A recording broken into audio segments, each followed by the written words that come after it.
மானம் குறையும் இன்னு மாசு படியும் இன்னு வீணா கதை முடிஞ்சு போச்சு. ஈசான மூலையில லேசான பள்ளி சத்தம் மாமன் பேர சொல்லி பேசுது.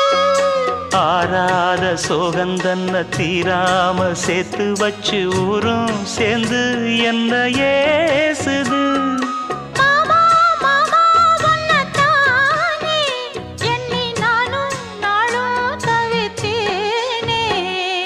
கூண்டுக்குள்ள என்ன வச்சு கூடி நின்ன ஊற விட்டு கூண்டுக்குள்ள போனதென்ன கோலக்கிளியே.